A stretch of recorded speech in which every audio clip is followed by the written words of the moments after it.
14 सितंबर 2024 शनिवार के दिन है भाद्रपद मास के शुक्ल पक्ष की महापुण्य फल प्रदायिनी पद्मा एकादशी।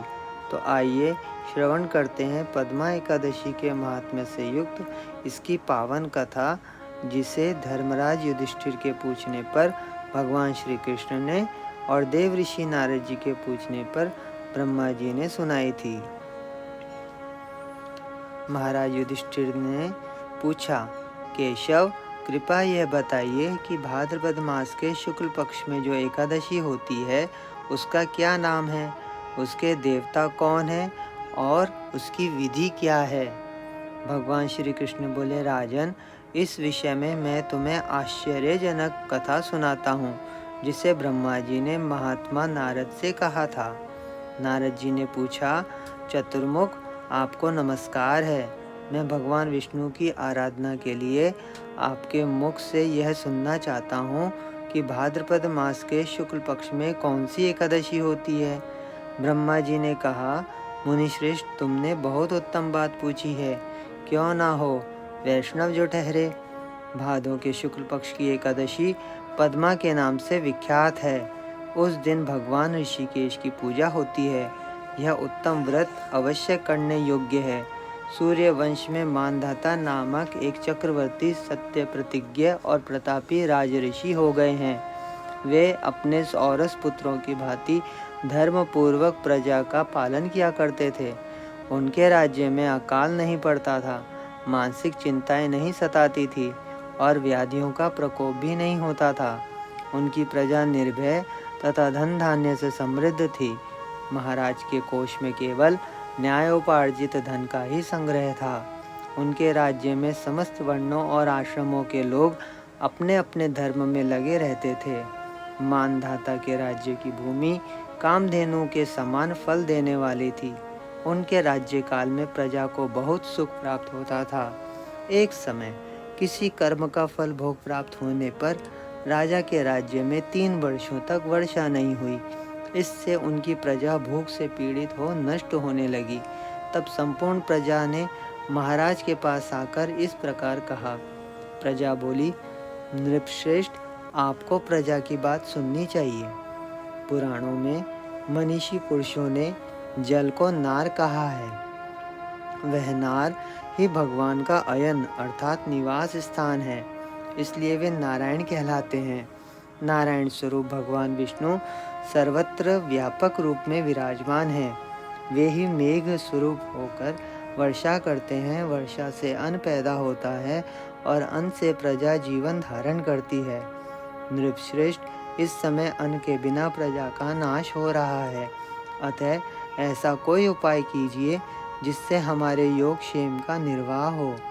राजा ने कहा, आप लोगों का कथन सत्य है, क्योंकि अन्न को ब्रह्म कहा गया है।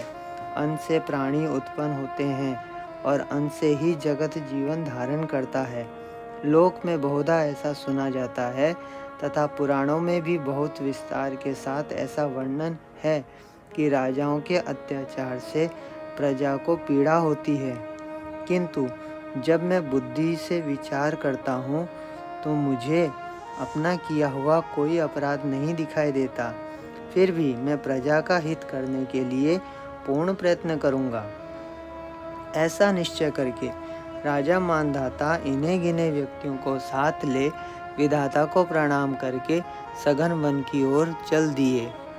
वहाँ जाकर मुख्य मुख्य मुनियों और तपस्वियों के आश्रमों में घूमते फिरे। एक दिन उन्हें ब्रह्मपुत्र अंगिरा ऋषि के दर्शन हुए। उन पर दृष्टि पड़ते ही राजा हर्ष में भरकर अपने वाहन से उतर पड़े और इंद्रियों को वश में रखते हुए दोनों हाथ जोड़कर उन्होंने मुनि के चरणों में प्रणाम किया। मुनि ने भी स्वस्ति कहकर राजा का अभिनंदन किया और उनके राज्य के सातों अंगों की कुशलता पूछी। राजा ने अपनी कुशलता बताकर मुनि के स्वास्थ्य का समाचार पूछा। मुनि ने राजा को आसन और अर्घ्य दिया। उन्हें ग्रहण करके जब वे मुनि के समीप बैठे तो मुनि ने राजा से आगमन का कारण पूछा। राजा ने कहा, भगवन, मैं धर्मानुकूल प्रणाली से पृथ्वी का पालन कर रहा था। फिर भी मेरे राज्य में वर्षा का अभाव हो गया। इसका क्या कारण है? इस बात को मैं नहीं जानता। ऋषि बोले, राजन, सब युगों में उत्तम यह सतयुग है। इसमें सब लोग परमात्मा के चिंतन में लगे रहते हैं तथा इस समय धर्म अपने चारों चरणों से युक्त होता है। इस युग में केवल ब्राह्मण ही तपस्वी होते हैं, दूसरे लोग नहीं। किंतु महाराज, तुम्हारे राज्य में एक शूद्र तपस्या करता है, इसी कारण मेघ पानी नहीं बरसाते। तुम इसके प्रतिकार का यत्न करो, जिससे वह अनावृष्टि का दोष शांत हो जाए। राजा ने कहा, मुनिवर, एक तो वह तपस्या में लगा है और दूसरे वह निरपराध है, अतः मैं उसका अनिष्ट नहीं करूँगा। आप उक्त दोष को शांत करने वाले किसी धर्म का उपदेश कीजिए। ऋषि बोले, राजन, यदि ऐसी बात है तो एकादशी का व्रत करो। भाद्रपद मास के शुक्ल पक्ष में जो पद्मा नाम से विख्यात एकादशी होती है, उसके व्रत के प्रभाव से निश्चय ही उत्तम वृष्टि होगी। नरेश, तुम अपनी प्रजा की परिजनों के साथ इसका व्रत करो।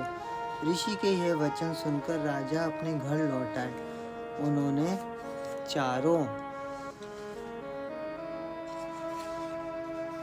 वर्णों के समस्त प्रजा के साथ भादों के शुक्ल पक्ष की पद्मा एकादशी का व्रत किया। इस प्रकार व्रत करने पर मेघ पानी बरसाने लगे, पृथ्वी जल से आप्लावित हो गई और हरी भरी खेती से सुशोभित होने लगी। उस व्रत के प्रभाव से सब लोग सुखी हो गए। भगवान श्री कृष्ण कहते हैं, राजन, इस कारण इस उत्तम व्रत का अनुष्ठान अवश्य करना चाहिए। पद्मा एकादशी के दिन जल से भरे हुए घड़े को वस्त्र से ढककर दही और चावल के साथ ब्राह्मण को दान देना चाहिए। साथ ही छाता और जूता भी देना चाहिए। दान करते समय निम्नांकित मंत्र का उच्चारण करना चाहिए। नमो नमस्ते गोविंद, बुध श्रवण संज्ञक, अघोघ संक्षयं कृत्वा सर्वसौख्य प्रदो भव, भुक्ति मुक्ति प्रदश्चैव लोकानां सुखदायकः। अर्थात बुधवार और श्रवण नक्षत्र के योग से युक्त द्वादशी के दिन बुध श्रवण नाम धारण करने वाले भगवान गोविंद, आपको नमस्कार है, नमस्कार है। मेरी पाप राशि का नाश करके आप मुझे सब प्रकार के सुख प्रदान करें। आप पुण्यात्माओं को भोग और मोक्ष प्रदान करने वाले तथा सुखदायक हैं। राजन, इसके पढ़ने और सुनने से मनुष्य सब पापों से मुक्त हो जाता है।